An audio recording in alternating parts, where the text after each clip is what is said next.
Questions को कितना आराम से बना सकते हो आप। क्वेश्चन कह रहा है आपसे कि PQRSTU भी एक रेलवे पूछताछ के 7 कर्मचारी हैं। मतलब PQRSTU और भी एक रेलवे कर्मचारी के 7 कर्मचारी हैं, रेलवे पूछताछ के साथ। ये 3 शिफ्ट 1, 2 और 3 में काम करते हैं। अब ये 7 लोग 3 अलग अलग शिफ्ट में काम करते हैं। इसको कहते हैं डिफरेंट डाटा बेस्ड पजल, क्योंकि पर्सन व्यक्तियों की संख्या 7, शिफ्ट हो गया 3, तो डाटा डिफरेंट कर गया। 7 7 7 रहता तो वो क्या हो जाता, क्लासिफिकेशन का पजल। लेकिन यहां 7 आदमी और 3 शिफ्ट, इनमें से किसी भी शिफ्ट में इन कर्मचारी में से कम एक, लेकिन 3 से अधिक नहीं होते हैं। किसी भी शिफ्ट में याद रखिएगा 3 से ज्यादा लोग नहीं हो सकता। और कह रहा है इनमें से प्रत्येक का सोमवार से रविवार प्रति सप्ताह में 1 दिन छुट्टी मिलती है। और इन 7 को हर सप्ताह में अलग अलग, किसी को सोमवार को छुट्टी मिलती है, किसी को रविवार को, किसी को शनिवार को, अलग अलग छुट्टियां हैं। तो आपको यह पता करना है। तो बनाने का, जब तक पजल बनाने का फॉर्मेट आपका सही नहीं होगा, क्या मजाल है कि आप पजल बना लोगे। तो पजल बनाने का फॉर्मेट क्या करना है, इसको कहते हैं डिफरेंट डाटाबेस पजल। 7 लोग और 3 शिफ्ट में काम करते हैं, तो उसको आप बेस बना लो। शिफ्ट 1 हो गया, शिफ्ट 2 हो गया और शिफ्ट 3 हो गया। अब बताओ किसी भी शिफ्ट में 3 से ज्यादा लोग तो नहीं है, 3 से ज्यादा लोग किसी भी शिफ्ट में काम नहीं करते हैं, तो आप 3 3 का यहां पर ये बना लोगे, कोई दिक्कत। तो पहला लाइन क्या क्या रहा है, पढ़ो। क्या रहा है, क्यू केवल टी के साथ, ओहो हो, क्यू केवल टी के साथ शिफ्ट 2 में काम करता है और पी की छुट्टी के दिन के तुरंत बाद उसकी साप्ताहिक छुट्टी होती है। पहला लाइन हमने पढ़ लिया कि क्यू केवल किसके साथ है, टी के साथ है। किस शिफ्ट में, तो दूसरे शिफ्ट में। तो क्यू केवल टी के साथ, मतलब कि तीसरा व्यक्ति नहीं होगा। क्यों नहीं होगा, कि क्यू सिर्फ टी के साथ शिफ्ट 2 में कार्य करता है और पी की छुट्टी के दिन के तुरंत बाद उसकी साप्ताहिक छुट्टी होती है। मतलब पी के तुरंत बाद किसकी छुट्टी होती है, क्यू की। क्लियर हो गया पहला लाइन, कि क्यू केवल टी के साथ शिफ्ट 2 में काम करता है और पी की छुट्टी के दिन के तुरंत बाद उसकी साप्ताहिक छुट्टी होती है। अब कह रहा है एस की साप्ताहिक छुट्टी रविवार को होती है। अब मान लो सोमवार, मंगलवार, बुधवार, गुरुवार, शुक्रवार, शनिवार और रविवार। तो एस की छुट्टी कब होती है, एस की साप्ताहिक छुट्टी रविवार को, तो हमने एस वहां लिख दिया। तो एस की साप्ताहिक छुट्टी कब होती है, रविवार को होती है, और वह आर या क्यू वाली शिफ्ट में नहीं है। तो याद रखिएगा कि एस जो है आर या क्यू वाले शिफ्ट में नहीं है। मतलब कि एस कभी भी आर के साथ या क्यू के साथ काम नहीं करेगा। फिर कह रहा है कि पी शिफ्ट 1 में आर के साथ है। पी शिफ्ट 1 में किसके साथ है, आर के साथ है। तो पी शिफ्ट 1 में आर के साथ है और आर की छुट्टी का दिन क्यू के तुरंत बाद, आर की छुट्टी का दिन क्यू के तुरंत बाद और टी के तुरंत पहले है। तो आर की छुट्टी का दिन क्यू के तुरंत बाद और टी से बिल्कुल पहले है। ये भी लाइन क्लियर कि आर की छुट्टी का दिन कब है, क्यू के बाद और टी से पहले। डन। यू की छुट्टी का दिन, यू की छुट्टी का दिन टी के तुरंत बाद है। अब टी के तुरंत बाद किसकी छुट्टी है, यू। अब बताओ ये रविवार तो ऑलरेडी हो चुका है कि नहीं। अब 1 2 3 4 5 सीरियली वाइज है, तो 1 2 3 4 5 हो सकता है, या 1 2 3 4 5 हो सकता है, यही ना। लेकिन अभी फिलहाल इसको छोड़ दो, इसका यूज हम लोग बाद में करेंगे। तो यू के छुट्टी के दिन टी के तुरंत बाद है, किंतु शनिवार को नहीं है।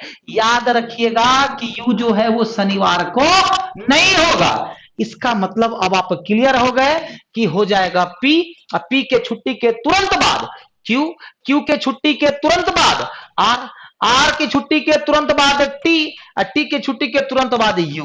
अब आपका एक क्वेश्चन कि सर पी को सोमवार लिए, काहे पी को अगर मंगलवार लेते तो नहीं होता क्या, देख लो गलत हो जाता। P Q R T U. जब क्लियर कह रहा है कि यू शनिवार को नहीं होगा तो ये वाला जो लाइन है वो क्या हो जाता आपका, गलत हो जाता। क्या हो जाता, गलत। अब एक बच कौन गया, P Q R S T U भी बच गया है, कौन भी।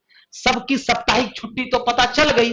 अब हमको ये पता करना है, कह रहा है कि वह कर्मचारी जिसका छुट्टी का दिन शुक्रवार है, तो शुक्रवार किसका है, यू का, वह शिफ्ट 3 में कार्य करता है।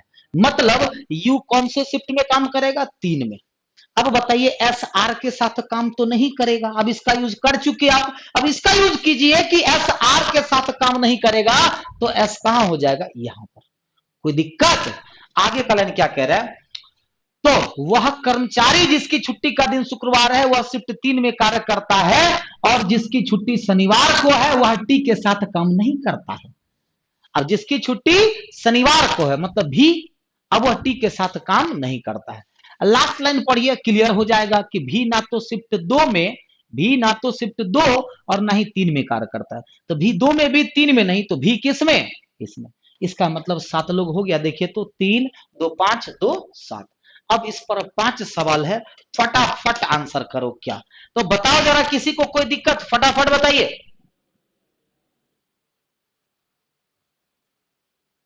Manu Singh, in case TCS exam लेता है ग्रुप डी का तो मिड सितंबर में भी, हाँ बिल्कुल सितंबर में ही।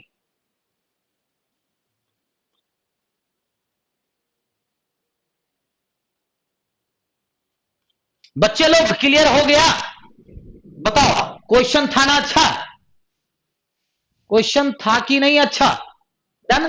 तो चलिए अब आंसर करते हैं। तो पहला क्वेश्चन पूछ क्या रहा है, सप्ताह के किस दिन क्यू की छुट्टी होती है, तो क्यू की छुट्टी बताओ किस दिन होती है, तो क्यू की छुट्टी होती है मंगलवार को, क्यू की छुट्टी मंगलवार को। तो पहले का आंसर क्या हो गया, डी हो गया। कोई दिक्कत, क्लियर है, वेरी गुड, बहुत अच्छे। सब बच्चा जरा क्लियर मैसेज कर, तो मजा आ गया सर। क्लियर है सबका, किसी को कोई दिक्कत नहीं है ना जी। ये इसी तरह का हम लेवल का क्वेश्चंस कंटिन्यू चलाते रहेंगे, जिस तरह का लेवल आप देख रहे हैं, ताकि जब आपका लेवल थोड़ा हाई रहेगा ना तो आसान लेवल तो ऐसे फूक दीजिएगा सीधा, ठीक है। चलो फिर अगला क्वेश्चन, क्वेश्चन नंबर 2 कह रहा है किस शिफ्ट में, किस शिफ्ट में 3 कर्मचारी कार्य करते हैं। तो देख करके बताओ कि 3 कर्मचारी किस शिफ्ट में कार्य करते हैं। तो शिफ्ट 1 में 3 कर्मचारी, पी आर और भी, क्योंकि इसमें तो 2 ही लोग, इसमें तो 2 ही लोग। तो किस शिफ्ट में 3 कर्मचारी कार्य करते हैं, तो शिफ्ट 1 में। किसमें, शिफ्ट 1 में, मतलब आंसर क्या हो गया दूसरे का, ए हो गया। तीसरा सवाल बताओ, यू किस शिफ्ट में कार्य करता है। तो यू जो है किस शिफ्ट में कार्य करता है, तो यू शिफ्ट 3 में कार्य करता है। किस में कार्य करता है, तो शिफ्ट 3 में कार्य करता है। मतलब कि ऑप्शन क्या हो जाएगा, सी हो जाएगा। क्लियर। अगला सवाल 4 नंबर, रविवार को किस कर्मचारी की छुट्टी होती है। तो जरा बताइए कि रविवार को किस कर्मचारी की छुट्टी होती है, तो एस की छुट्टी होती है। किसकी छुट्टी होती है, रविवार को एस की छुट्टी होती है। ऑप्शन से बी चला जाएगा। कहीं से कोई दिक्कत तो बताओ, डन। चलो अगले क्वेश्चंस की तरफ बढ़ते हैं। 5वां, शिफ्ट 2 में कौन कौन से कर्मचारी काम करते हैं। तो दूसरे शिफ्ट में जरा देख करके बता कि कौन कौन सा कर्मचारी कार्य करता है। तो 2 में एक क्यू काम कर रहा है और एक टी काम कर रहा है। तो क्यू और टी, शिफ्ट 2 में कौन कौन से कर्मचारी कार्य कर रहे हैं, तो क्यू और टी कार्य कर रहे हैं। ऑप्शन क्या हो जाएगा, अरे क्यू टी ही था ना, गलत नहीं ना देख लीजिए, देखिए जरा दूसरे में ना, एकदम सही है। 2 में कौन, क्यू और टी। तो कोई दिक्कत तो बताओ, नहीं ना। अब चल जरा, ये क्वेश्चन तो बहुत बनाए होंगे आप लोग। मैंने बोला ना चुन चुन करके क्वेश्चंस मिलेंगे आपको, कम से कम हर दिन कुछ ना कुछ नया और बेहतरीन सीखने को मिलेगा।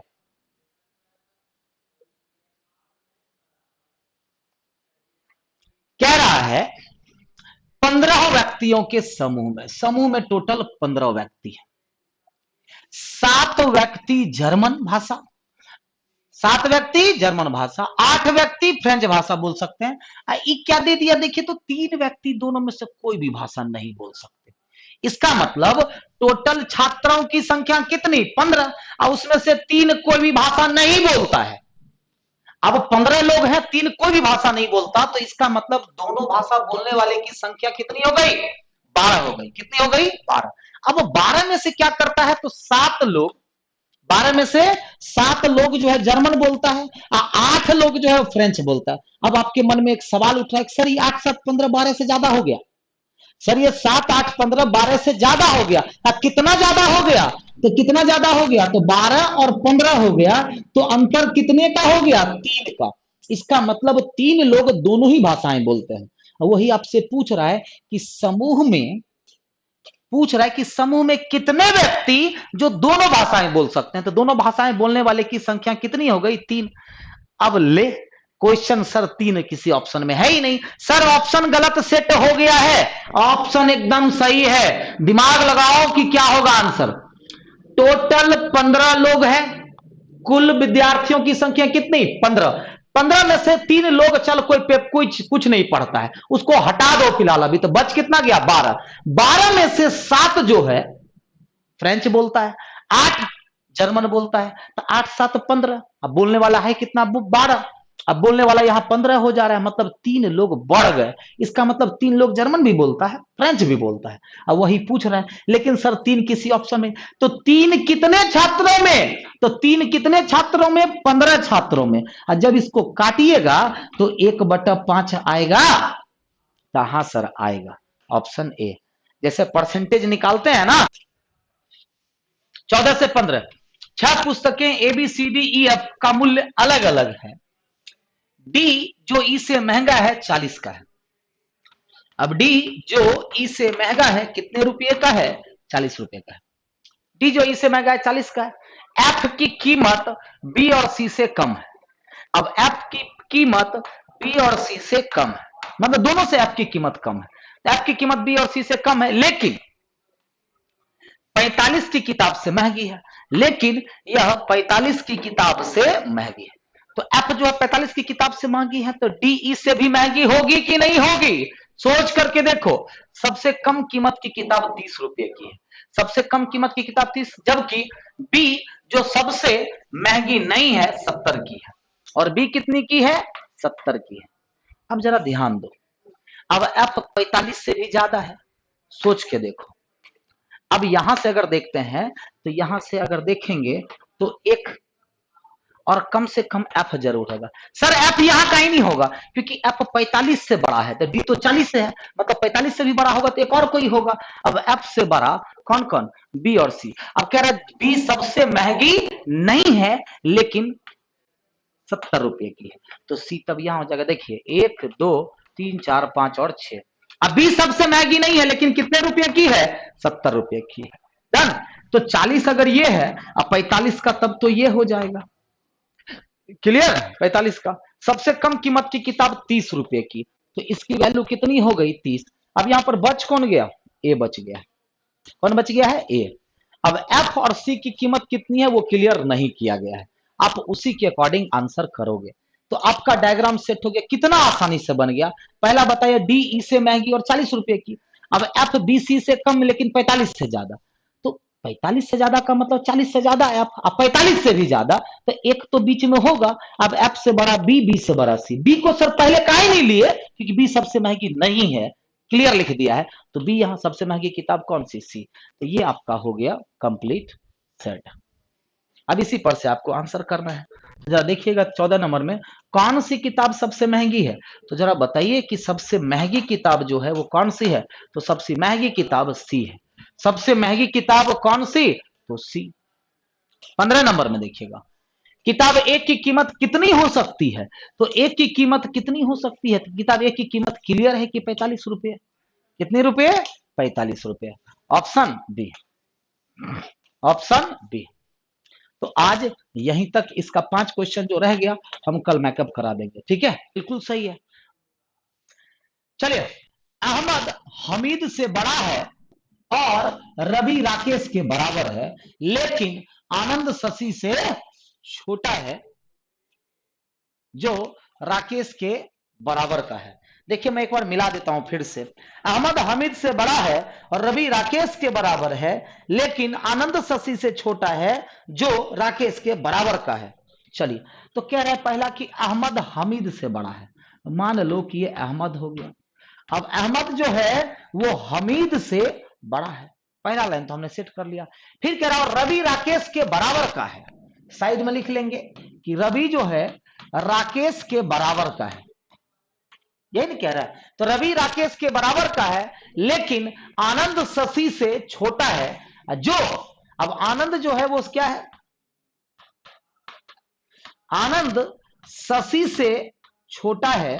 जो तो क्या कह रहा है, आनंद शशि से छोटा है, तो जो किसके लिए, तो जो के नजदीक में कौन है, शशि। तो जो कौन है, राकेश के बराबर है, तो राकेश के बराबर में क्या हो जाएगा, शशि हो जाएगा। राकेश के बराबर में शशि हो जाएगा, यही ना। शशि से छोटा है, जो राकेश के बराबर का है। यदि हमीद राकेश से बड़ा है, अब यदि हमीद कौन है, तो राकेश से बड़ा है, तो हमीद अगर राकेश से बड़ा है तो रवि से भी बड़ा होगा।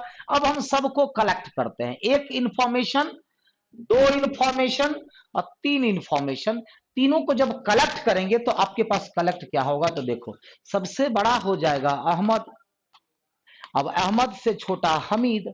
अब लास्ट लाइन पढ़िए, कह रहा है कि हमीद जो है राकेश से बड़ा है, तो अब जब तीनों बराबर का है तो जो राकेश से बड़ा वो रवि से भी बड़ा। और रवि है, राकेश है और शशि है, ये तीनों के तीनों क्या है, बराबर हैं, और शशि से छोटा आनंद है। अब बताइए सब सेट हो गया, हो गया कि नहीं हो गया। अब आपसे सवाल क्या पूछ रहा है, तो सबसे छोटा कौन है, सबसे छोटा कौन है, तो सबसे छोटा आनंद है। सबसे छोटा कौन है, आनंद है। अहमद और ये खेलते हैं, या फिर ए और बी लाल हरा और पीला पसंद करते हैं, बी और सी काला हरा और सफेद पसंद करते हैं। इस टाइप का क्वेश्चन में करो क्या, कितने लोग, तो ए बी सी डी, चार ही लोग है ना, पूरा पढ़ के देख लो, पूरा को एक झलक देखो तो चार ही लोग है। कौन कौन, ए बी सी और डी। अब कौन क्या पसंद करता है, बस यही चीज करना है आपको, है ना। कौन क्या पसंद करता है, बस वही चीजें आपको लिखनी है ना। तो चलो जरा कौन क्या पसंद करता है, तो कह रहा है ए और बी दोनों फुटबॉल तथा हॉकी खेलते हैं। तो ए और बी दोनों क्या है, फुटबॉल तथा हॉकी, फुटबॉल तथा हॉकी। ये इतना आसान पजल होता है कि खाली बस लिखो, आराम से बन जाएगा। फिर कह रहा है सी और डी बैडमिंटन और क्रिकेट। सी और डी क्या है, बैडमिंटन। याद रखना फुटबॉल वाले में बैडमिंटन मत लिख देना, बैडमिंटन अलग से लिखो। सी और डी बैडमिंटन और क्रिकेट, और क्रिकेट कोई दिक्कत, ये भी क्लियर, ये भी क्लियर कि सी और डी बैडमिंटन और क्रिकेट खेलते हैं।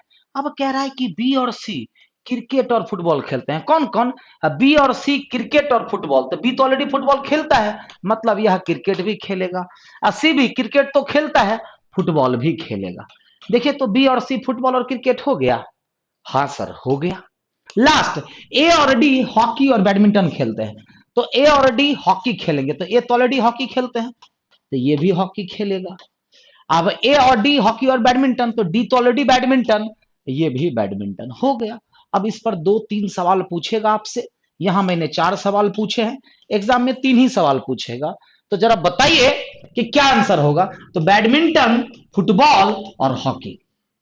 मतलब कि बैडमिंटन, फुटबॉल और हॉकी तीनों चीजें कौन खेलता है, तो बैडमिंटन, फुटबॉल और हॉकी कौन खेलता है, ये नहीं कह रहा है बैडमिंटन, फुटबॉल और हॉकी कौन खेलता है।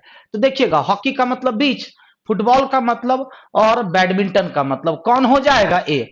बैडमिंटन, फुटबॉल एंड हॉकी खेलने वाले कौन है, ए है। कौन है, ए। ऑप्शन भी ए, आंसर भी ए, बिल्कुल सही, वेरी गुड। नीलम कुमारी, पागल नंबर 7, रोहित कुमार, पप्पू कुमार यादव, हिम्मत मीना। हाँ इसको वेन डायग्राम से भी बना सकते हैं, कहीं नहीं बना सकते हैं, बिल्कुल बना सकते हैं, लेकिन बेस्ट टेक्निक ये है, वेन डायग्राम में फंस जाइएगा। तो यह भी क्वेश्चन डायरेक्ट बनता है, कैसे, तो आपको बस ध्यान में रखना है कि NESWN, आगे की तरफ जाएंगे तो इसको दाएं कहते हैं, और पीछे की तरफ आएंगे तो इसको बाएं कहते हैं। तो पूरब की ओर 18 किलोमीटर गया, पूरब का मतलब ईस्ट में कितना गया, 18 किलोमीटर लिख लो, तथा दाईं तरफ मुड़ करके 7 किलोमीटर गया। अब बताओ ईस्ट से दाएं, ईस्ट से दाएं क्या हो जाएगा, साउथ। कितना किलोमीटर गया? 7 किलोमीटर गया। तथा दाईं तरफ मुड़ करके 12 किलोमीटर गया। अब साउथ से दाएं का मतलब वेस्ट में कितना किलोमीटर गया? 12 किलोमीटर गया। अब वो अंत में पुनः दाईं तरफ मुड़ करके 7 किलोमीटर गया। अब वेस्ट से दाएं का मतलब नॉर्थ में कितना किलोमीटर गया? 7 किलोमीटर गया। तो बताएं कि प्रशांत अपने घर से कितनी दूर पर है? तो ये तो हम लिख लिए कि सबसे पहले पूर्व दिशा में 18 मीटर गया, फिर वो दाएं मुड़ा, तो ईस्ट से दाएं का मतलब आगे की तरफ साउथ में 7 किलोमीटर गया। फिर वो क्या किया? फिर दाएं गया, तो साउथ से दाएं मतलब पश्चिम में गया 12 मीटर। फिर दाएं गया तो वेस्ट से दाएं मतलब नॉर्थ में 7 किलोमीटर। अब क्या होता है ना कि अपोजिट डायरेक्शन में, जैसे कि यहां पर क्या है, साउथ और नॉर्थ, अपोजिट डायरेक्शन में माइनस होता है, तो माइनस होकर के तो जीरो हो जाएगा, क्योंकि ये भी कट जाएगा, ये भी कट जाएगा। नॉर्थ 7 और साउथ 7 कट जाएगा। फिर यहां पर भी सर अपोजिट है, ईस्ट और वेस्ट, तो यहां पर भी माइनस कर लो। तो बताइए ईस्ट में 18 और वेस्ट में 12, तो 18 माइनस 12 कितना हो जाएगा? दूरी हो जाएगा 6 किलोमीटर। सर दिशा अगर पूछ दिया तो बताइए बड़ा कौन, 18 या 12? तो 18, 18 का मतलब ईस्ट, ईस्ट दिशा में 6 किलोमीटर है। आंसर क्या हो जाएगा? सी। वैसे तो बनाने आपको आता ही है, लेकिन यह क्वेश्चन ऐसे भी बनता है, ऐसे भी बन जाता है। आंसर क्या हो जाएगा? 6 किलोमीटर हो जाएगा। कोई दिक्कत?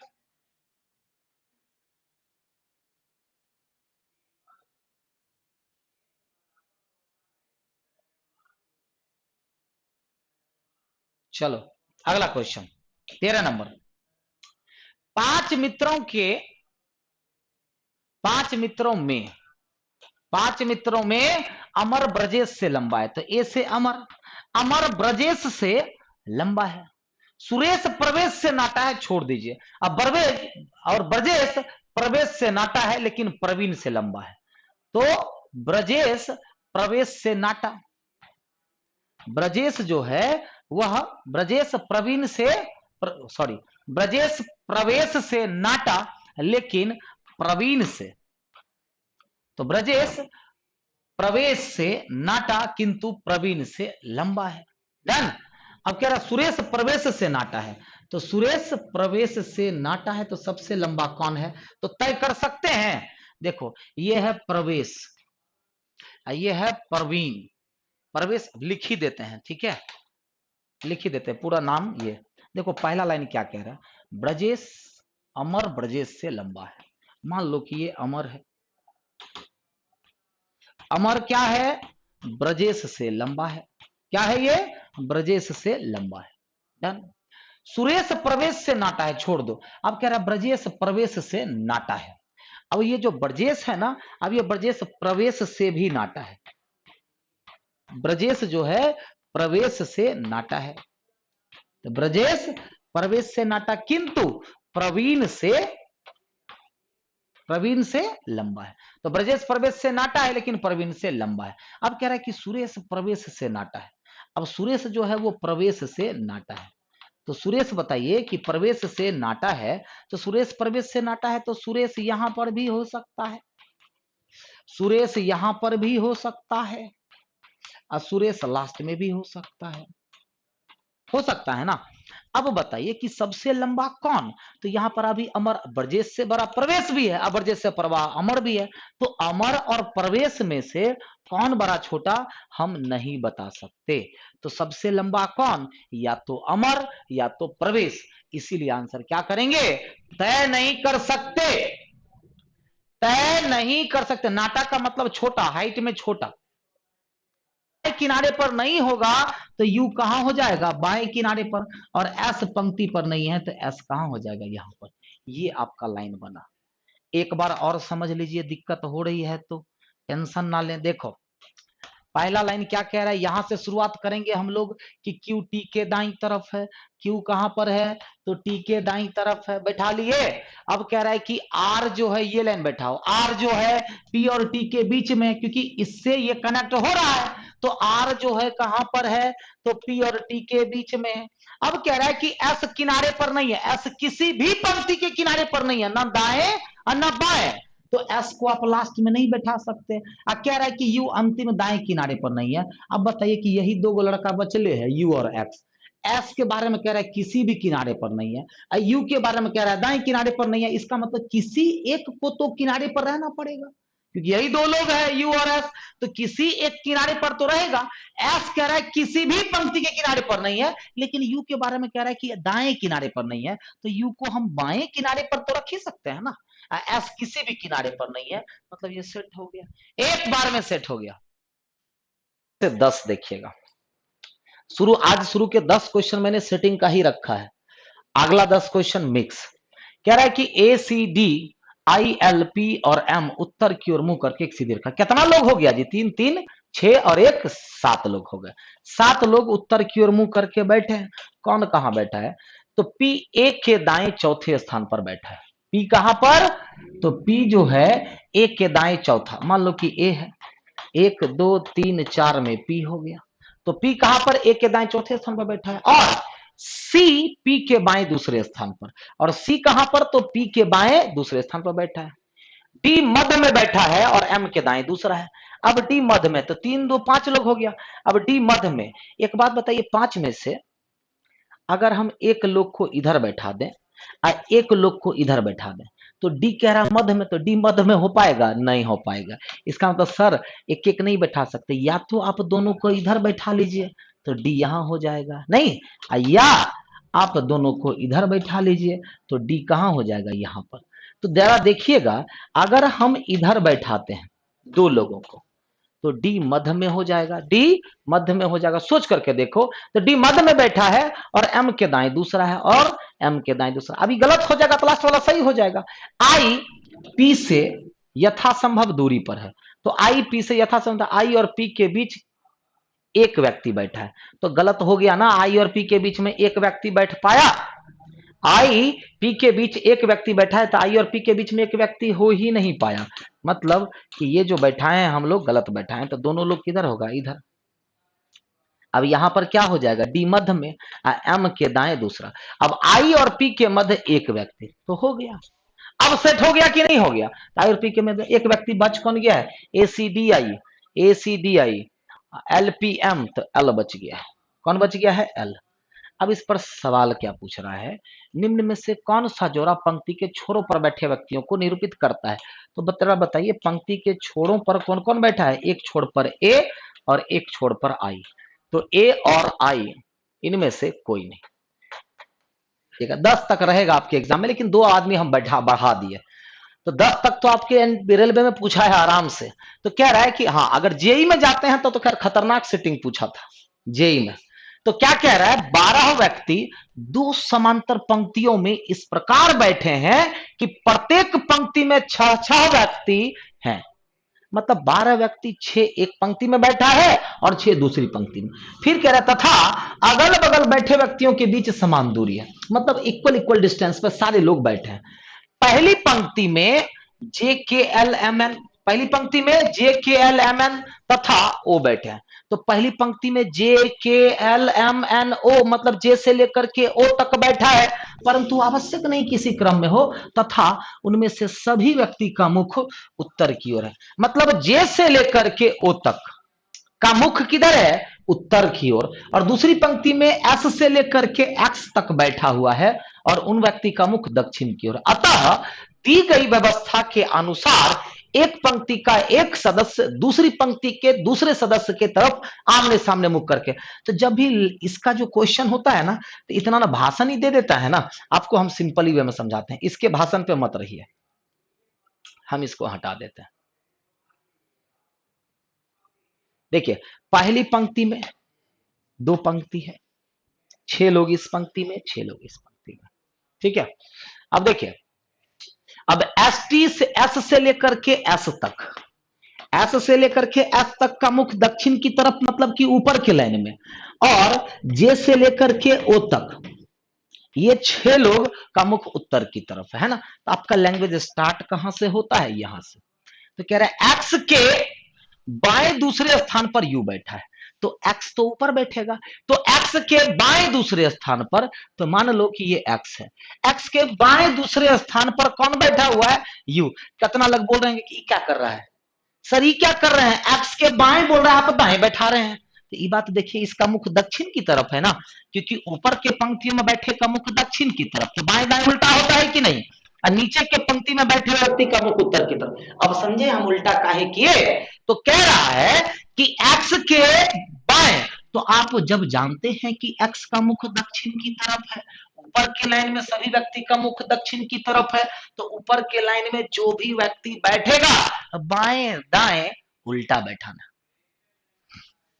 डन, कोई बात नहीं बना। तो दिलीप कुमार कह रहे हैं सर ये क्वेश्चन हमसे नहीं बना, कोई बात नहीं, बन जाएगा। तो एक्स के बाएं दूसरा यू बैठा है, तो पहला लाइन में कोई दिक्कत, एक्स के बाएं दूसरे स्थान पर यू बैठा है। अब कह रहा है कि यू तथा भी के बीच केवल एक व्यक्ति बैठा है। अब बताइए कि यू और भी के बीच केवल एक व्यक्ति तो इधर तो हो नहीं सकता है, तो यू और भी के बीच केवल एक व्यक्ति इधर ही होगा। तो जैसे ही 5 लोगों का जगह फिक्स हुआ तो 5 लोग इधर भी हो जाएगा कि नहीं। तो यू तथा भी के बीच केवल एक व्यक्ति बैठा है। कह रहा है कि जिस व्यक्ति का मुख भी की ओर है वह एम के ठीक दाएं बैठा है। अब सोच लीजिए, जिस व्यक्ति का मुख भी की ओर है तो इसी व्यक्ति का मुख ना भी की ओर है, तो यह कह रहा है कि एम के तुरंत दाएं बैठा है। क्लियर हुआ? जिस व्यक्ति का मुख भी की तरफ है तो इस व्यक्ति का मुख भी की तरफ है, कहां बैठा है? तो वह एम के ठीक दाएं बैठा है, तो एम के ठीक दाएं बैठा है। अब कह रहा है कि एम तथा ओ के बीच केवल एक व्यक्ति बैठा है। अब एम तथा ओ के बीच केवल एक व्यक्ति बैठा है तो ओ तब यहां होगा। लेकिन लेकिन लेकिन अब बताइए, यहां पर 5 ही लोग न होगा, काहे एम तथा ओ के बीच में कोई इधरो न हो सकता है कि नहीं? यहां पर एक ट्विस्ट है कि एम और ओ के बीच में केवल एक लोग। कितना लोग सोचेगा कि चल बढ़ाते चलते हैं, तो याद रखिएगा आप बैठा जो रहे हैं ओ का सिचुएशन उधर भी हो सकता है। तो कह रहा है कि एम तथा ओ के ठीक बीच, एम तथा ओ के बीच केवल एक व्यक्ति बैठा है। एल के ठीक बाएं के बैठा है। अब बताइए, एल के ठीक बाएं के बैठा है, तो इसको साइड में लिख लो कि एल के ठीक बाएं के बैठा है। अभी आप इसको भी नहीं एज्यूम कर सकते हैं। क्यों भाई? क्योंकि एल के यहां पर भी हो सकता है और एल के यहां पर भी, क्योंकि छठा व्यक्ति इधर होगा कि उधर होगा अभी क्लियर नहीं हो पाया है। तो आगे का लाइन क्या कह रहा है? एल एम का एक निकटतम पड़ोसी नहीं है। तो एल अगर एम का निकटतम पड़ोसी नहीं है तो कोई बात नहीं है, तो एल यहां पर तो हो सकता है उसके बाएं के, या नहीं तो एल और उसके बाएं के। अभी भी क्लियर नहीं है कि एल और एम साथ नहीं बैठेंगे, ये कह रहा है। एल एम का एक निकटतम पड़ोसी नहीं है। अब कह रहा है टी के दाएं दूसरे स्थान पर एस बैठा है, तो टी के दाएं दूसरा, दाएं तो इधर होगा, तो टी अगर एक आदमी इधर बैठता है तो टी के दाएं दूसरा एस, या टी के दाएं दूसरा एस, या टी के दाएं दूसरा एस। तो साइड में लिख लो कि टी के दाएं दूसरा एस, क्योंकि ऊपर में उल्टा होता है, तो टी के दाएं दूसरा क्या हो जाएगा? एस। और एस एक्स का एक निकटतम पड़ोसी नहीं है, तो एस यहां तो बैठेगा नहीं, एस यहां बैठेगा नहीं। तो ये बताओ कि टी और एस यहां पे नहीं होगा और टी और एस यहां नहीं होगा, तो अब जाकर के कन्फर्म हो गया ना, अब जाकर के कन्फर्म हो गया क्या कि अब टी और एस यही होगा। ठीक है ना, दूसरा एस यही होगा और कोई चांस नहीं बनता है। तो 6 लोग क्लियर। तो कहां से क्लियर हुआ? यहां से कि एस एक्स का पड़ोसी नहीं, तो एस यहां नहीं बैठा सकते, यहां नहीं, और टी के दाएं दूसरा एस यही बैठ सकता है और कोई नहीं। अब बताइए कि के जो है एल के ठीक बाएं बैठेगा तो कहां बैठेगा? अब तो क्लियर हो गया कि के एल के ठीक बाएं और कोई चांस बनता नहीं है। एल एम के बगल में नहीं, इसका भी यूज आपने कर लिया, इसका भी, इसका भी। अब बताओ ऊपर में बच कौन गया है? S T U V W, कौन बच गया है? W, S T U V W x. अब इसमें 2 लोग बचे हैं, तो एन एम का निकटतम पड़ोसी नहीं है, तो एन अगर एम के बगल में नहीं बैठेगा तो एन यहां बैठ जाएगा। अब एक व्यक्ति बच कौन गया? जे बचा हुआ है, तो जे को यहां बैठा दो। कुछ तो था नहीं, है ना? अब जरा सवाल बनाते हैं। आंसर तो आपने कर लिया, अब जरा सवाल बनाते हैं। तो पहला सवाल क्या रहा है? निम्नलिखित में से कौन सा डब्लू के संबंध में सत्य है? कह रहा डब्लू तथा टी के बीच केवल 2 व्यक्ति। देखिए तो डब्लू तथा टी के बीच केवल 2 व्यक्ति है, तो डब्लू तथा टी के बीच में 3 व्यक्ति है। पहला झूठ कह रहा है, ये नहीं होगा। डब्लू के दाएं केवल एक व्यक्ति बैठा है, तो डब्लू के दाएं केवल एक व्यक्ति बैठा है, नहीं 4 डब्लू के दाएं केवल एक व्यक्ति, बिल्कुल सही। डब्लू के दाएं केवल एक व्यक्ति सही है, फिर गलती मत कर दीजिएगा। तो बी नंबर आंसर। गुड।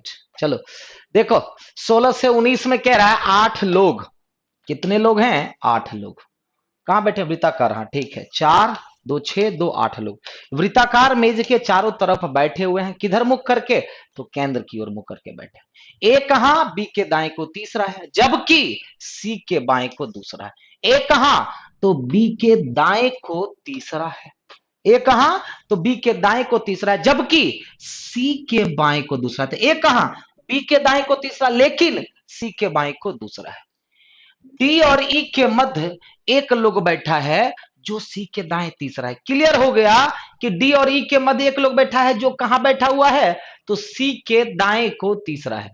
तो जो डी और ई के मध्य एक लोग बैठा हुआ है जो सी के दाएं तीसरा है, तो सी के दाएं तीसरा मतलब 1 2 3। अब ये कहां बैठा हुआ है? तो डी और ई के मध्य। समझे? फिर से समझिए लाइन।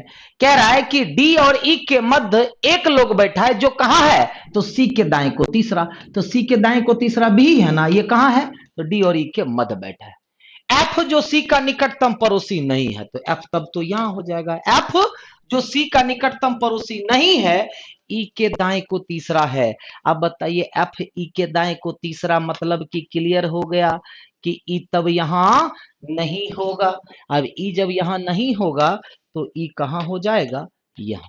क्योंकि ई के दाएं तीसरा, तब डी कहां हो जाएगा? यहां। तो जहां कंफ्यूजन था अब क्लियर। ई और एच साथ नहीं बैठे। अब बताओ कि ई और एच साथ नहीं बैठे हैं तो एच को कहां बैठा देंगे हम लोग? यहां पर। नहीं। ओके। अब लास्ट एक बच कौन गया? A B C D E F G बच गया है। कौन बच गया है? जी। अब इस पर क्वेश्चन, मतलब इस पर 2 क्वेश्चन है। 6 पुस्तक A B C D E F का मूल्य अलग अलग है। डी जो ई से महंगा है, डी जो ई से महंगा है, डी जो ई से महंगा है 40 रुपए का है। अब डी बुक कितने रुपए की? 40 रुपए की है। एफ की कीमत बी और सी से कम है। अब एफ की कीमत क्या है? बी और सी से कम है। एफ की कीमत बी और सी से कम है, लेकिन 45 की किताब से महंगी है। लेकिन याद रखिएगा कि यह 45 रुपए की किताब से महंगी है। यह 45 रुपए की किताब से महंगी है। सबसे कम कीमत की किताब 30 रुपए की है। मतलब 6 नंबर पर जो बुक होगी वह 30 रुपए की है। कितने रुपए की? 30 रुपए की है। जबकि बी जो सबसे महंगी नहीं है, 70 की है। अब बी जो है कितने की है? 70 रुपए की है। लेकिन याद रखिएगा यह फर्स्ट पर नहीं है। बी जो है फर्स्ट पर नहीं है। तो अब जरा यहां पर गौर करने वाली बातें। अब यहां पर सीरीज बैठाते हैं, 1 2 3 4 5 और 6। तो क्या कह रहा है? सबसे सस्ती किताब कितने रुपए की है? तो सबसे सस्ती किताब जो है वो 30 रुपए की है। कितने रुपए की है? 30 रुपए की है। अब सबसे महंगी किताब के बारे में बात नहीं किया है। अब ये बताओ कि बी और सी दोनों एफ से बड़े हैं और एफ जो है 45 रुपए की है, 45 से बड़ा है। तो 45 से बड़ा है मतलब कि डी और ई दोनों एफ से छोटे होंगे कि नहीं होंगे? ध्यान रखिएगा। तो एफ से छोटा कितनी? एफ से सस्ती किताब कौन कौन सी? तो एफ से सस्ती किताब एक 45, एक 40 और एक ई। मतलब 3 किताब उससे, 4 की सॉरी 1 2 3 किताब उससे छोटे होंगे। और एफ से बड़ा बी भी है और बी से बड़ा सी भी है। तो अगर हम एफ से 3 किताब नीचे, तो एफ कहां हो जाएगा? 3 नंबर पर। अब एफ से छोटे किताब की कीमत 45 रुपये हो जाएगी। एफ से छोटे किताब की कीमत 45, 45 से छोटा क्या हो जाएगा? डी हो जाएगा, जो कितने रुपए की है? 40 रुपए की है। और डी से छोटी किताब ई है। डी से छोटी किताब ई है, क्योंकि देख लो एफ से छोटा 45 और फिर 40 भी तो छोटा होगा और 40 से छोटा ई है, तो एफ 3 नंबर पे होगा फिक्स। अब कह रहा है कि बी फर्स्ट पर नहीं हो सकता, तो बी कहां हो जाएगा? यहां पर, क्योंकि एफ से बड़ा बी भी है और एफ से बड़ा सी भी है। एफ से बड़ा बी और बी से बड़ा सी। अब बी की मूल्य 70 रुपए है। बी की मूल्य कितनी है? 70। तो अब बच कौन गया है? ए बच गया है। कौन बच गया है? ए। तो ए आपका यहां हो जाएगा। अब दो किताब की कीमत क्लियर नहीं हो पाई। अब इसी पर आधारित आपको सवाल के जवाब देने। कौन सी किताब सबसे महंगी है? तो सबसे महंगी किताब कौन सी? सबसे महंगी की तो कि हम लोगों को दिक्कत ना हो। क्या कह रहा है देखो, 6 किताब A B C D E F को 3 बक्सा एम एन ओ में रखा गया है। कितने बक्से हैं? एम एन और ओ। अब इसमें 6 किताब रखेंगे। अब ये नहीं पता है कि दो दो किताब सब में रहेगा कि किसी में एक ही रहेगा, किसी में 3, किसी में 2। तो कह रहा है किसी भी बक्से में 2 से अधिक किताब नहीं रखा गया है। याद रखिएगा 2 से अधिक किसी में है नहीं, इसका मतलब सब में 2 2 गुण होगा। ये तो क्लियर है। 2 से अधिक जब किसी में नहीं रख सकते तो 2 से कम भी नहीं रख सकते, क्योंकि 6 किताब पुरानी है आपको। तो क्या कह रहा है पहला, ए और सी को अलग अलग बक्सा में रखा गया है, लेकिन बी और ई के साथ नहीं। ए और सी अलग अलग होगा, ए अलग और सी अलग, लेकिन बी और ई के साथ नहीं। मतलब ए सी दोनों को बी ई के साथ नहीं रख सकते, लेकिन ए अलग और सी अलग। बक्सा एम क्या कह रहा है, बक्सा एम में किताब एफ तो रख सकते हैं, तो बक्सा एम में किताब एफ को रखा जा सकता है, लेकिन ए नहीं। तो ए को आप यहां नहीं रखेंगे, तो ए एन में जाएगा या ओ में जाएगा। एन बक्सा किताब बी के लिए पर्याप्त नहीं है। अब एन जो है सो क्या चीज के लिए, एन बक्सा में आप बी नहीं रख सकते। अब देखिए ए सी को अलग रखना है कि नहीं रखना है। अब ए सी अलग रखना है, सोच करके देखो कि ए और सी को आपको अलग रखना है, तो ए और सी को, और ए तो इसमें होगा नहीं, तो अगर आप इसमें ए डालते हो तो सी इसमें डालना होगा, क्योंकि अलग अलग रखना है। ए और सी के साथ बी और ई दोनों नहीं होगा, तो बी और ई दोनों नहीं होगा। तो ध्यान रखिएगा कि क्या हो जाएगा, तो ए सी को, अब देखो अब ए और सी के बाद बी यहां नहीं, ई यहां नहीं। थोड़ा सा सोचिए, बहुत अच्छा पजल है, छोटा है लेकिन बड़ा अच्छा पजल है। फिर से मैं समझाता हूं, देखो नहीं तो कंफ्यूजन ना होगा। देखिए ए को आप एफ में नहीं रख सकते, अब फिर ए और सी को अलग अलग रखना है, तो ए को एन में रखिएगा तो इसको सी को यहां रखना पड़ेगा, या सी को यहां रखिएगा तो ए को यहां रखना पड़ेगा, लेकिन ए को आप इसमें नहीं रख सकते। डन। अब देखिए अगर आप ए और सी को यहां डाल दिए तो इस दो जगहों पर बी ना बी होगा ना ई होगा, तो बी के लिए जगह बचा नहीं बचा। मतलब कि ये जो हमने किया है क्या हो जाएगा, ए सी को दोनों को अलग अलग तो रखना है लेकिन एनओ में नहीं। तो एक काम करते हैं, सी को यहां रख देते हैं, सी को यहां रख देते हैं। अब ये बताइए कि बी यहां होगा नहीं, तो बी कहां हो जाएगा, यहां। अब बी के साथ ए को तो रख नहीं सकते, तो ए को आप यहां रख सकते हैं। सोच करके देखो, ये तो बुक हो चुका, बी यहां नहीं तो बी इसमें। अब बी के साथ ए को रख नहीं सकते आप, अब बी के साथ सी को भी नहीं रख सकते, तो ये चलो क्लियर हो गया। अब बी, अब ए के साथ ई को भी नहीं रख सकते, तो ए के साथ ई को नहीं रख सकते, तब तो ई यहां हो जाएगा। अब बच कौन गया, ए बी सी डी बच गया। कौन बच गया, डी। हो गया सेट, सेट हो गया। तो छोटा लेकिन अच्छा पजल। तो किताब डी के साथ दूसरी कौन सी किताब है, तो डी के साथ दूसरी कौन सी किताब है, ए है। मतलब ऑप्शन से डी हो जाएगा। डन। 18 नंबर सवाल देखो, कह रहा है यदि किताब बी को एम में रखना पड़े तो उसके साथ कौन सी किताब एम में नहीं रखी जा सकती। बी को यदि एम में रखनी पड़े तो उसके साथ कौन सी किताब एम में नहीं रख सकते। तो बी के साथ आपको पता है कि ए और सी नहीं रख सकते, तो कह रहा है कि बी को अगर एम में रखा जाए तो उसके साथ कौन सी किताब नहीं रख सकते। तो बी के साथ ए और सी को नहीं रख सकते। ये तो पहले ही लाइन में क्लियर है, तो ए और सी हो जाएगा ऑप्शन डी। देखिए अगर मैं इसकी बात करूं तो किया क्या है, 6 गुना 8, 6 गुना 8 48, अब +3 इजक्वल टू 51 होता है। इसी को पलट करके 15 लिख दिया, इसी को पलट करके 15 लिख दिया गया। अब देखते हैं इसकी बात करते हैं। तो 15 गुना 4 60 हो गया, अब +3 इजक्वल टू,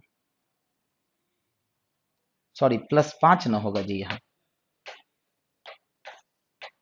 कितना हो गया 65, इसी को पलट करके 56 लिख दिया है। अब हमको यहां का आंसर निकालना है, तो चलो निकालते हैं। 20 गुना 5 100 प्लस 9 इज इक्वल टू 109। इसी को रिवर्स करके लिख देंगे 901। क्या हो जाएगा? 901, मतलब ऑप्शन बी। ऑप्शन बी नहीं ना बना किसी से?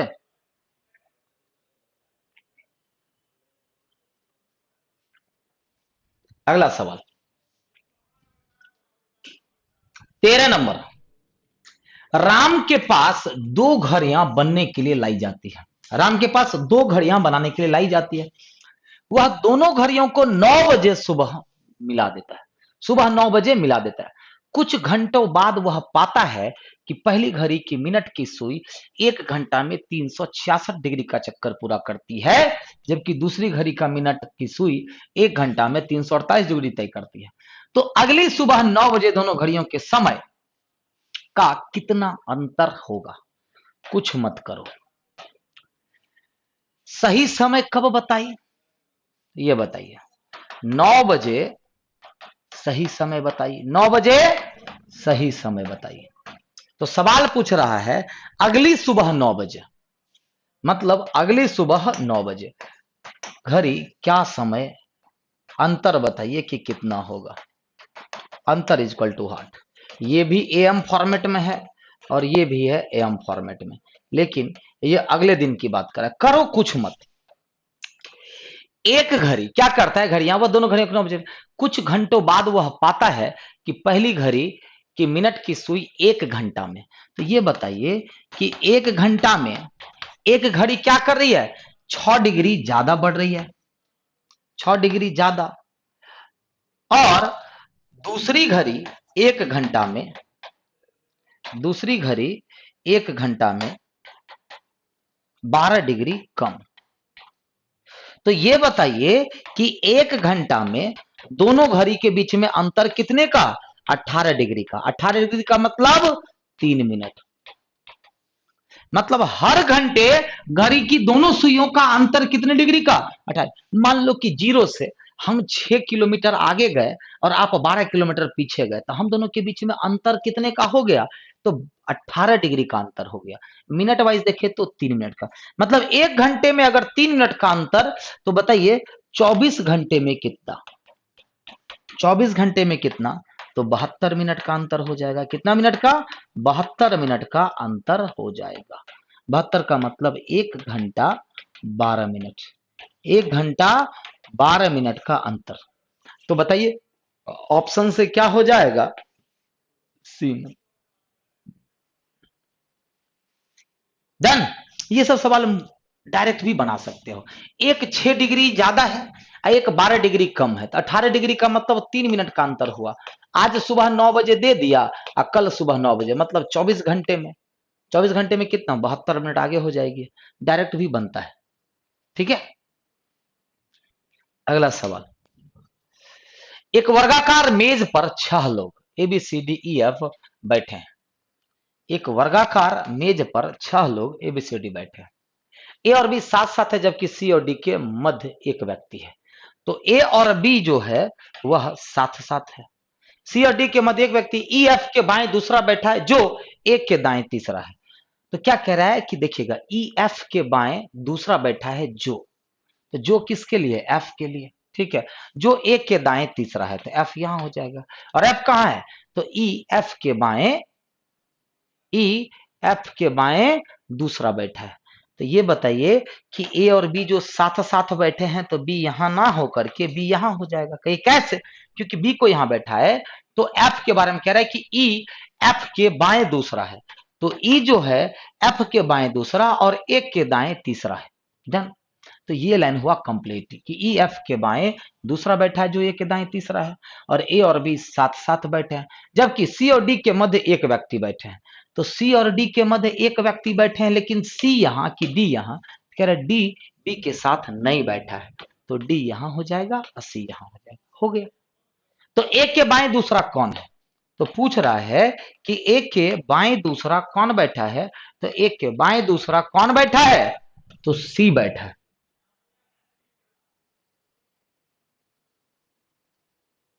कह रहा है कि पटना से प्रत्येक 40 मिनट पर क्रमशः लगा दिया, याद रखिए। कहां कहां के लिए? तो गया, भागलपुर, मोतिहारी और सिवान के लिए बस रवाना होती है।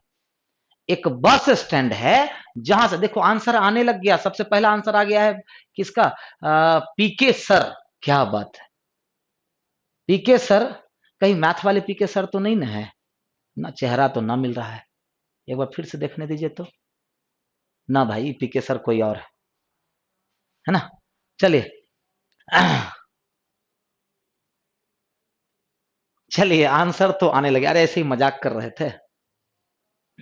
चलिए खैर, देखिए क्या कह रहा है। तो हर 40 मिनट में गया, भागलपुर, मोतिहारी और सिवान के लिए बस जाती है। मतलब कि पहली बस अगर गया के लिए खुली है तो उसके 40 मिनट के बाद भागलपुर, फिर 40 मिनट के बाद मोतिहारी, फिर 40 मिनट के बाद सिवान, और फिर 40 मिनट के बाद फिर से गया, फिर से भागलपुर, फिर से मोतिहारी। मतलब कि अगर भागलपुर की बस अगर 8 बजे गई है तो अगली भागलपुर की बस कब जाएगी? 160 मिनट के बाद जाएगी। क्या जाएगी? 160 मिनट के बाद। वर्बली मैं समझा रहा हूं, लिख करके लिख में नहीं रहा हूं। कहने का मतलब क्लियर है कि अगर गया की बस अगर 8 बजे गई है तो अगली गया की बस कब जाएगी? क्योंकि 40 मिनट के बाद, 40 मिनट के बाद भागलपुर, 40 मिनट के बाद मोतिहारी, 40 मिनट के बाद सिवान, फिर 40 मिनट के बाद गया। मतलब 160 मिनट का अंतराल होगा। होगा कि नहीं होगा? 160 मिनट का अंतराल होगा। तो कह रहा है कि के लिए रवाना होती है। राम को अपने घर से बस स्टैंड पहुंचने में 15 मिनट का समय लगता है। यदि वह मोतिहारी की बस पकड़ने के लिए 6:40 में घर से निकलता है तो उसकी बस 10 मिनट से छूट जाती है। तो कह रहा है कि अगली बस, अब एक बस तो छूट गई, अगली बस उसको पकड़ना है। तो अगली बस पकड़ने के लिए राम को पुनः कितने बजे घर से निकलना चाहिए? राम को कितने बजे घर से निकलना चाहिए? ओके, देखिए एक बात बताइए, आप क्या किए? मोतिहारी की बस पकड़ के 6:40 में घर से निकले, 6:40 में निकल करके आपको 15 मिनट लग गया बस स्टैंड पहुंचने में। बस स्टैंड कितना बजे पहुंचे? 6:55 में पहुंचे। कितना बजे पहुंचे? 6:55 में पहुंचे। अब 10 मिनट के लिए आपकी बस छूट गई। आप जैसे ही 6:55 में पहुंचते हैं तो मोतिहारी जाने के लिए बस जो पकड़ना था आपको, वह मोतिहारी जाने वाली बस 10 मिनट से छूट गई। मतलब बस कितने बजे चल दी? तो बस चली गई 6:45 पर। 6:45 में बस चली गई। तो अगली बस कब आएगी ये बताइए? अगली बस कब आएगी? तो 160 मिनट के बाद। अच्छा बताओ कि 160 मिनट को क्या हम बोल सकते हैं 2 घंटा 40 मिनट? बोल सकते हैं कि नहीं? 2 घंटा 40, तो 2 घंटा 40 मिनट जोड़ देंगे तो 45 और 40 हो जाता है 85। 85 तो नहीं लिख सकते हैं, 25 लिख देंगे। 6 2 7, 6 2 8, 1 9। मतलब 9:25 में अगली बस कब खुलेगी? 9:25 में। कह रहा अगली बस पकड़ने के लिए राम को पुनः कितने बजे घर से निकलना चाहिए? तो 15 मिनट इसमें से घटा लीजिए। 9:25 में अगली बस जाएगी तो उसको कितना बजे निकलना चाहिए? 9:10। 9:10 सर ऑप्शन में नहीं है तो आंसर नन ऑफ दिस कीजिए, डी नंबर। समरूप नहीं है। चलिए, एक आदमी एक जानवर के साथ जा रहा था। एक आदमी एक जानवर के साथ जा रहा था। उसके मित्र ने कहा यह तो मुझे गधा लग रहा है। जरा बड़ा अच्छा सवाल है ये, ठीक है? ये बड़ा अच्छा सवाल है। सवाल क्या कह रहा है कि एक आदमी एक जानवर के साथ कहीं जा रहा था। अब उसके मित्र ने कहा यह तो मुझे गधा लग रहा है। मतलब कि बेचारा वो एक जानवर के साथ जा रहा था। एक आदमी, जानवर का नाम क्लियर नहीं है, याद रखिएगा। आदमी खाली जानवर के साथ जा रहा है, अब कौन सा जानवर है ये नहीं पता है। तो कह रहा है कि उसका मित्र कहता है कि अरे ये तो मुझे गधा लग रहा है, तुमने कहा था कि तुम्हारे पास घोड़ा है। अब बताओ, दोस्त जानवर के साथ जा रहा था, उसको देख करके उसका मित्र ने क्या कहा? यह तो मुझे गधा लग रहा है, लेकिन तुमने तो कहा था कि मेरे पास घोड़ा है। तो वह आदमी कैसे साबित करेगा कि उसके पास घोड़ा है? अब ऑप्शन आपका नीचे, इसी 4 में से एक आंसर होगा। पहला कह रहा है कि जानवर को चना खिलाकर, जानवर की सवारी करवाकर, जानवर को दौड़ाकर, साबित नहीं किया जा सकता है। जरा बताइए क्या ऑप्शन होगा? 8 का आंसर क्या होगा? चलो, कुछ बच्चे कह रहे हैं बी, कुछ बच्चे कह रहे हैं डी, कुछ बच्चे कह रहे हैं सी। सर कब स्टार्ट हुआ है? जल्दी फटाफट आंसर करो। अब देखो, जानवर को चना खिला करके, चना तो कोई भी जानवर खा सकता है, तो इससे वह प्रूफ नहीं कर सकता। वो कहेगा छे चना तो गधो खाता है। अगर आप बोलिएगा कि मेरे पास घोड़ा है, देखो ये चना खाता है, ठीक है, तो क्या बोलेगा रिप्लाई में? कहे चना तो गधो खाता है। दूसरा, जानवर की सवारी करवा कर, अब वो कहेगा कि चलो हम जानवर सवारी कर, तो बोलेगा कहे सवारी तो गधो करता है कि नहीं? सवारी तो गधो करता है। जानवर को दौड़ा कर साबित नहीं किया जा सकता है, तो क्या हो जाएगा? जानवर को दौड़ाकर होगा कि नहीं, पहले ये बताओ। जानवर को दौड़ाकर होगा कि नहीं होगा, ये बताओ पहले। जानवर को दौड़ाकर। अब सर ऐसा क्यों किया? घोड़ों तो दौड़ता, गधा भी तो दौड़ता, गधा दौड़ता नहीं है। गधा को दौड़ते हुए देखेंगे, बहुत बहुत जाएगा तो 4 कदम 10 कदम जाएगा। घोड़ा को स्पीड के लिए जाना जाता है, याद रखो, घोड़ा को स्पीड के लिए जाना जाता है। देखते नहीं है आप, फिजिक्स वगैरह में पढ़ते होंगे हॉर्स पावर, ये दिमाग लगाओ, ये दिमाग लगाओ जरा। तो हॉर्स को क्या, हॉर्स पावर आप देखते होंगे कि ये आपको फिजिक्स में भी पढ़ना होगा। तो आंसर क्या हो जाएगा? C number. आंसर क्या हो जाएगा? C number. क्योंकि गधे और घोड़ों का देखा नहीं जाता है कि घोड़ों के रेस में घोड़े के रेस में गधा, नहीं सुने हैं कमेंट जी? घोड़े के रेस में गधा भी शामिल हो जाता है। हम भी एक आध बार बोलते हैं लंगड़े घोड़े या फिर गधे। तो याद रखिएगा, कभी भी कंपैरिजन अगर गधों का किया जाए घोड़ों से, तो स्पीड उसकी ज्यादा होगी। दौड़ा करके बता देगा कि देखो इतनी स्पीड गधों की तो होती नहीं है, घोड़ों की ही होती है। तो आंसर सी। सब सवाल इस टाइप के पजल के लिए तैयार रहना बच्चे लोग। एक परिवार में एक ही साल में, साल एक ही है, 6 बच्चे, कौन कौन? A B C D E F का जन्म हुआ है। मतलब एक ही साल में 6 बच्चे, एक ही परिवार में एक ही साल में 6 बच्चे ने जन्म लिया। किसी भी 2 बच्चे का जन्म 1 महीने में नहीं हुआ है। ध्यान देने वाली बातें हैं। किसी भी 2 बच्चे का जन्म एक ही महीने में नहीं हुआ है। सब बच्चों का जन्म अलग अलग महीने में हुआ है, ठीक है, अलग अलग महीने में हुआ। अब पहला लाइन कह रहा है कि डी का जन्म 30 दिनों वाले किसी महीने में हुआ है। पहला इंफॉर्मेशन क्या कह रहा है कि डी का जन्म जो हुआ है वो 30 दिन वाले किसी महीने में हुआ है। तो ये बताओ जरा, डी का जन्म कब हो सकता है? 30 दिन वाला महीना क्या हो सकता है? तो डी का जन्म अप्रैल में हो सकता है, या जून में हो सकता है, या फिर सितंबर में, या फिर नवंबर में। ये तो खैर सोचने वाली बात है, इतना नहीं भी लिखेंगे तो चलेगा। तो डी का जन्म 30 दिनों वाले किसी महीने में हुआ है, लेकिन बी और सी से पहले। ऐसा कोई जरूरी नहीं है कि केवल बी और सी से पहले। कह रहा है कि डी का जन्म कब हुआ? 30 दिन वाले महीने में, यानी कि अप्रैल जून सितंबर या नवंबर। लेकिन कह रहा है कि बी और सी से पहले हुआ है। इसका मतलब यह हुआ कि डी का जन्म जो हुआ है वो क्या हुआ है? तो बी एंड सी से पहले। लेकिन कोई जरूरी नहीं है, ये भी दे दिया है, लेकिन कोई ऐसा जरूरी नहीं है कि केवल बी और सी से पहले, और भी लोगों से पहले डी का जन्म हो सकता है। फिर कह रहा है एक के महीने और ई के महीनों में 2 महीने का अंतर है।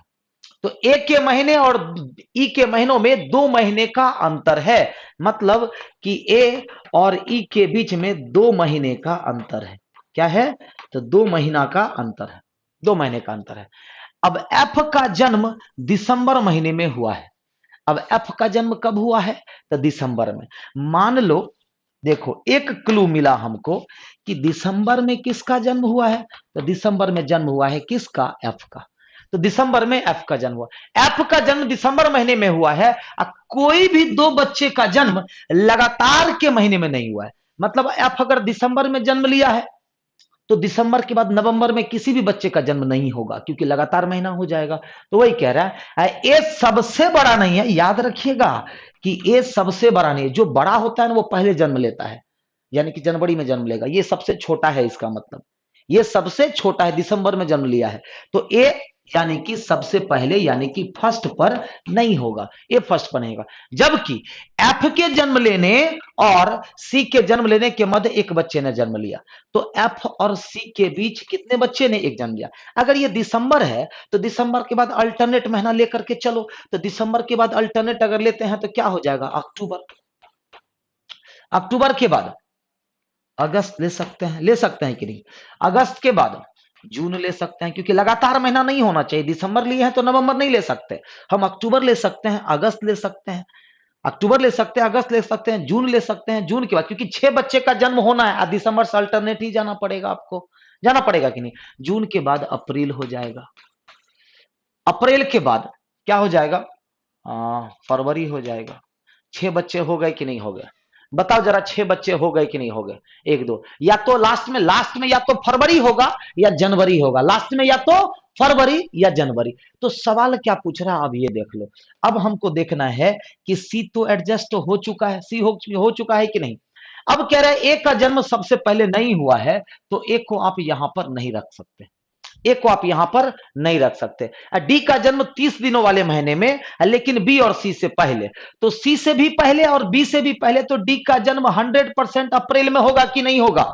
क्योंकि डी का जन्म 30 दिन वाले महीने में, तो फरवरी भी नहीं रख सकते, फरवरी 30 दिनों का होता नहीं है। जनवरी भी नहीं रख सकते, 31 दिनों का होता नहीं है। लेकिन डी, बी और सी दोनों से पहले, तो डी जून भी हो सकता। अब रह गई बात, सर डी जूनों तो हो सकता है, तब बी तब यहां हो जाएगा। एक बात तो है, आपका सोचना बिल्कुल सही है कि सर आपने जो अप्रैल लिया तो जून का ही नहीं ले सकते। खाली यही नहीं कह रहा है कि डी, बी और सी से पहले, तो डी, बी और सी से पहले ए और ई के बीच में 2 महीने का अंतर होना चाहिए, ये याद रखिएगा। तो डी को अगर आप यहां रखते हो तो डी, बी और सी से पहले, ए और ई के बीच में, तो ए तो वहां होगा नहीं, तो डी, बी और सी से ए या तो यहां होगा। अब बताइए, ए और ई के बीच में 2 महीने का अंतर हो पाया? सोच के देखो, जून हुआ तो या तो अप्रैल होगा या अगस्त होगा। तो ए और ई के बीच में जो 2 महीने का अंतर, ए तब तो यहां पर भी नहीं हो पाया, ए यहां पर भी नहीं हो पाया। अब अगर हम ए को यहां डालते हैं, सोच करके देखो, ए को यहां डाल, फिर भी 2 महीने का अंतर नहीं हो पाया, फिर भी 2 महीने का अंतर नहीं हो पाया, तो ए हमारा तीनों जगह पर नहीं हो पा रहा है। इसका मतलब ये जो डी बैठा है हम लोग, वो डी गलत बैठा हुआ है। ये जो डी बैठा हुआ है वो गलत बैठा हुआ है। डी कंफर्म कहां हो जाएगा? जून में। डी कंफर्म कहां हो जाएगा? जून में। अब डी जो है बी और सी से पहले, तो बी आपका यहां पर हो जाएगा। क्यों?